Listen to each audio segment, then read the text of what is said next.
Savez-vous pourquoi vous êtes ici?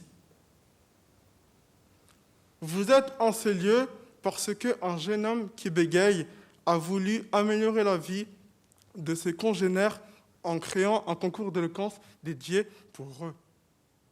Mais cela a constitué un risque, car ils ont dû se soumettre au regard et au jugement des autres, dévoiler leur jardin intime. Mais c'était un risque à prendre, car ils ont dû abandonner leur demi-vie, leur vie à demi-mot, pour s'exprimer librement, prendre en eux, confiance en eux vaillamment et sortir de leur zone de confort. Et pour au final, libérer leur capacité enfuie et ainsi être épanouis.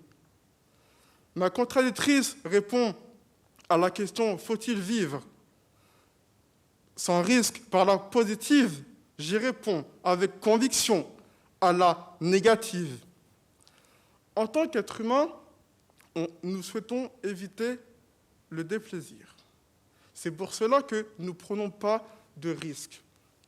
Le risque est une chose en soi. Un risque reste un risque. Ce n'est pas parce qu'on n'a pas conscience du risque qu'il n'est pas là. Ce n'est pas parce que je ne vois pas les bords de la Seine que je ne risque pas de tomber. Mais le risque est une chose constituante pour notre développement tout au long de la vie. C'est pour cela qu'il faut avoir l'amour du risque.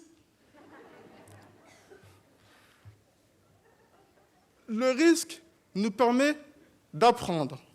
Il faut donc apprendre à prendre des risques pour apprendre. Lorsqu'un enfant apprend à marcher, il tombe. Donc, il risque de se faire mal. Mais ses parents, Jonathan et Jennifer, ont peur. Donc, le petit bambino se relève à nouveau et continue à marcher, car il se concentre sur le plaisir que pourrait le procurer la marche, et au contraire, il ne se concentre pas sur les désavantages que lui procure la marche à quatre pattes. Il a donc aussi appris la résilience et appris en assurance. Durant mon adolescence, je manquais d'assurance. Je voulais parler aux filles, car elles faisaient chavirer mes sens. Je me rappellerai toujours de ce jour, lundi 20 mars 2013. Je voulais aborder une fille de ma promotion, car elle faisait chavirer mon cœur. Mais je n'ai pas pu lui parler, car j'avais peur qu'elle se moque de mon bégaiement. J'ai donc compris que ne pas prendre de risques peut nous provoquer plus de souffrance que si on en avait pris. Car j'étais rongé par le regret de l'intérieur comme un virus qui veut nous emporter dans la douleur. Je me suis relevé et j'ai tapé sur Internet « Comment aborder une fille ?» Et j'ai trouvé cette phrase magique. Je vais la dire à toutes les filles de la salle.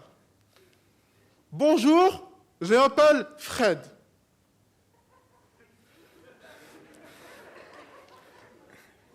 Grâce à cette phrase, j'ai pu faire beaucoup de rencontres et ainsi améliorer ma vie affective. On peut donc voir que prendre des risques nous permet d'oser et pour ne pas avoir de regrets et ainsi trouver l'amour. L'amour que l'on porte pour notre pays peut nous pousser à prendre des risques. On prend des risques pour les autres, on peut prendre des risques pour les autres pour améliorer leurs conditions de vie et aussi la nôtre. Un jeune journaliste qui se nomme Alpha Kada a dénoncé les injustices de son pays durant une émission des radios pour informer la population aussitôt. Il a pris, il a fait vivre sa voix pour sauver des vies au péril de sa vie. Il a reçu des menaces de mort, il a dû quitter sa patrie, il a dû traverser des pays, arriver en Libye, il s'est fait capturer par des milices et il a été réduit en esclavage et torturé pendant 2 ans et demi. Puis, un de ses maîtres lui a dit, s'il travaillait bien, il pourrait rejoindre l'Italie par la voie maritime. Espérant des meilleurs lendemains, il a traversé l'Italie, il a essayé de rejoindre l'Italie en compagnie de 100 autres passagers. Un peu de lumière dans l'obscurité, l'Aquarius est venu le sauver, lui et ses compagnons. On peut donc voir qu'il a pris tous ces risques dans son parcours migratoire pour mieux vivre une meilleure vie dans le sud de la France.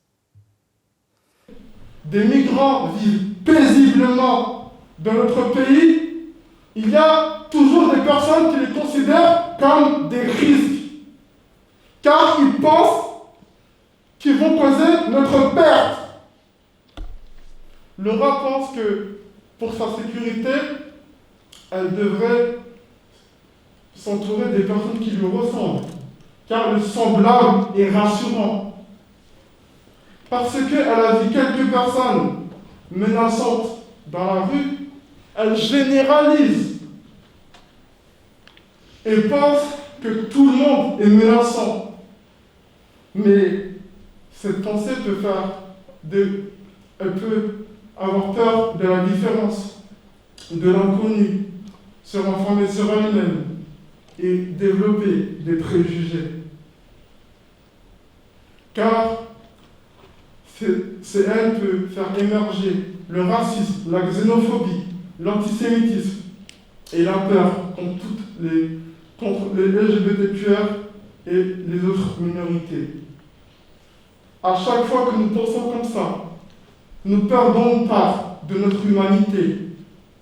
On devient encore moins unis qu'une tribu réunifiée. Donc, prenez le risque de vous entourer des personnes différentes, car l'inconnu n'est pas forcément une menace. Ils ne vont pas vous détruire, mais au contraire, vous enrichir. Et vivez enfant.